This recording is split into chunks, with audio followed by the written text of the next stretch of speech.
Hi guys. So, for Fear the Walking Dead, Season 2, Episode 3, Ouroboros, I'm literally just gonna call it that because I don't know if I'm pronouncing it right.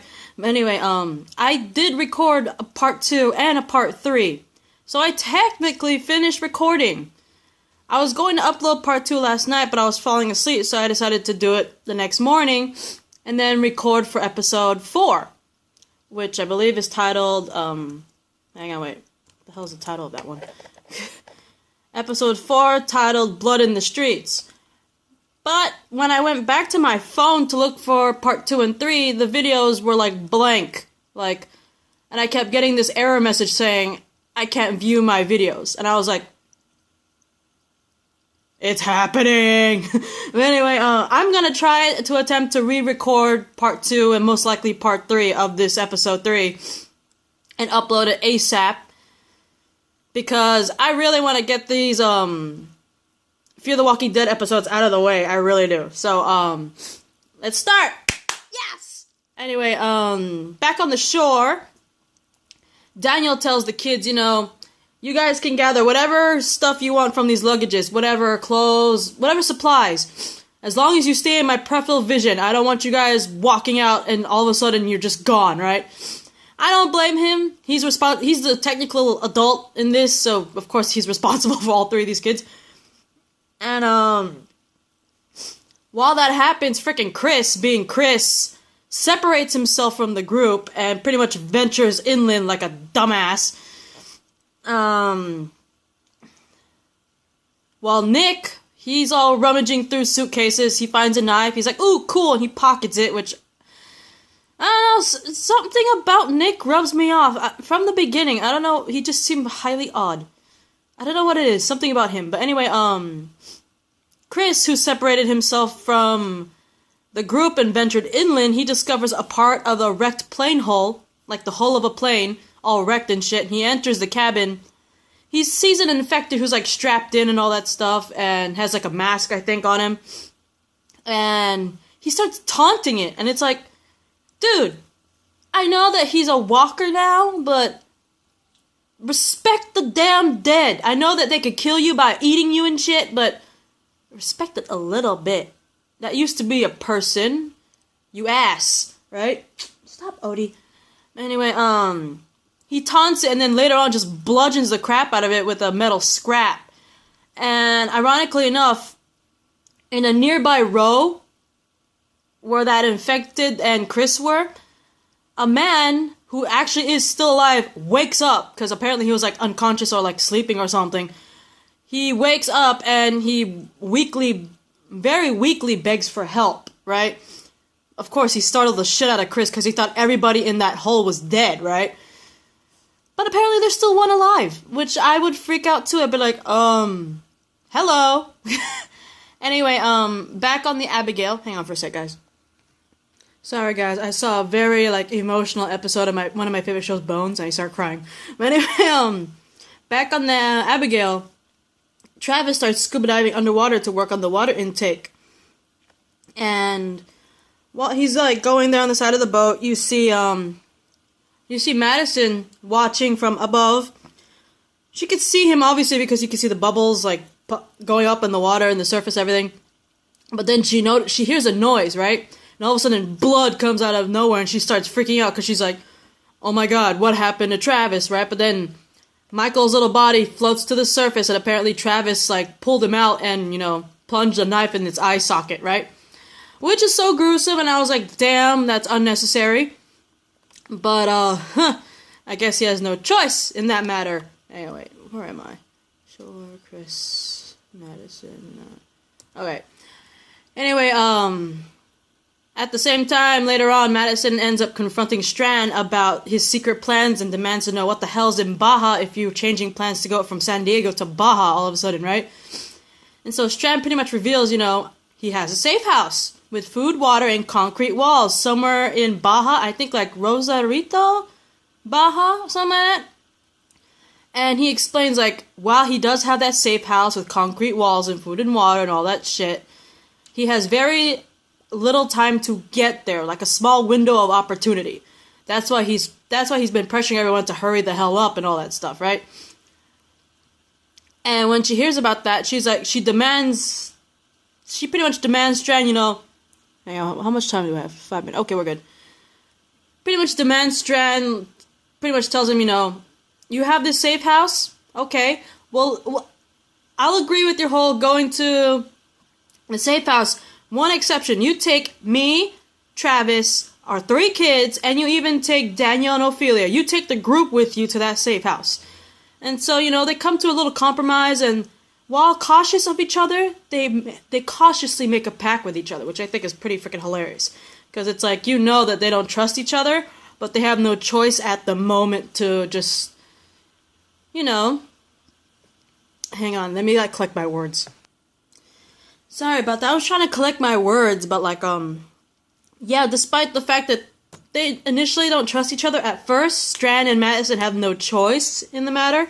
I think that Strand is going along with it because despite the fact that he didn't plan to have, a shitload of people, for instance, I think he only wanted, Nick. Keep this in mind, he escaped that little cell-looking place. Not really cell, but he escaped that place with Nick only. So he probably only thought he was going to get Nick as a passenger on the Abigail, but of course Nick came with family, right? And 2 other people. And, despite the fact that he didn't plan for that many people to be with him, I think he sees them as somewhat useful. For instance, take Travis. Travis is actually repairing the ship, the water intake. He didn't know how to do that himself. So, of course, he's relying on Travis, who actually has some knowledge of doing it. So, I think that's the only reason why he's tolerating members of the group, because they could help repair the ship when he doesn't know how.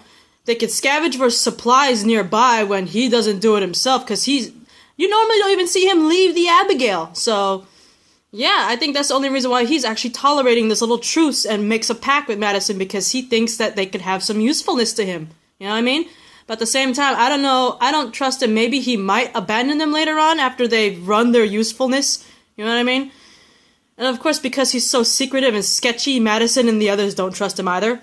Especially since he lied. He said he was going to San Diego, but it turns out he's going to Baja. So, but anyway, back on the shore, Daniel's all rummaging through luggage in search for antibiotics for Ophelia, and Nick, who shows up nearby, says that Ophelia, because earlier he pretty much had a suspicion that Ophelia, her wound was getting worse.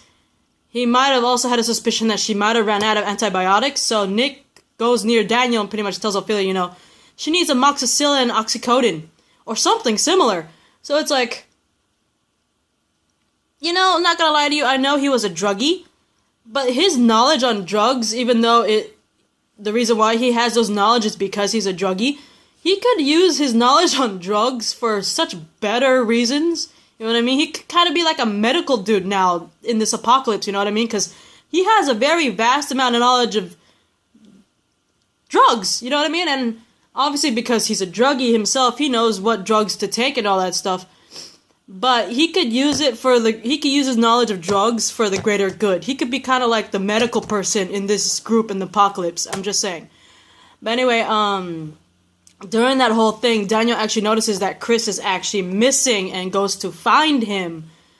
And, he looks all over the beach and can't find him, so he starts moving inland to look for Chris. And then, back to Chris, though, he tries to help this plane survivor that he found. Odie, no! Get over here now. Hang on for a sec, guys. Sorry about that, my dog is just... You're weird, Odin. You're very weird.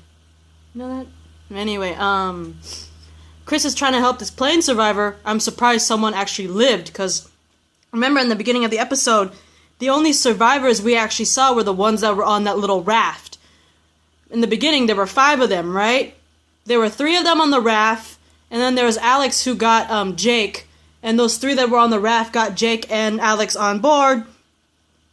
Tom knocks out one of them because he sees that he got bitten in the leg. Tom attempts to kill Jake in his sleep because Jake is badly burned, and Alex kills him. And it turns out that also Michael, the last one, ended up dead because he was the one that was stuck to the intake valve of the Abigail. So it leaves Alex and Jake and a very badly burnt Jake. But anyway, I'm surprised that someone actually survived that. Because everyone in that hole was pretty much dead. Like, dead as in not come back, or dead as in Walker. So I'm surprised someone actually managed to survive. And so Chris tries to help this plane survivor get out of his seat. But the man is unable to move, so Chris wonders why. So he looks around him and notices that I'm not gonna lie to you. I have watched all 6 seasons of the first Walking Dead show and the entire first season of Fear the Walking Dead. And I've caught up with all the episodes of the second season of Fear the Walking Dead. And I have never seen something that managed to gross me out as much as I saw this. Because we've seen gruesome walkers, we've seen some headshots and all that shit. We've even seen cannibals, okay? I thought that was the worst of it when it came to the other Walking Dead show with Terminus and the freaking cannibals. I thought that was the worst of it. But then I see this guy, this plane survivor, and just like Chris, we noticed that the reason why the guy is unable to move is because his spine is literally out of his body, like sticking straight out. It's exposed. Like, you know, like, for instance, you know, bones, phalanges. But anyway, like, it's like one of my bones literally stuck out of my skin, like, right, like that. But instead of just in my head, it's a spine that's sticking out. And it's so freaking gross. I swear to God, I had to turn my face away because it was just disturbingly wrong in so many levels. You know what I mean? I'm like, okay, the cannibals was one thing. This is disturbing, guys. And since he's critically wounded, the passenger continues to beg Chris for help. So Chris is all looking for, like, food or water to help him around his surrounding area, and he notices, like, a water bottle. He's like, here, drink this. But the guy doesn't want it.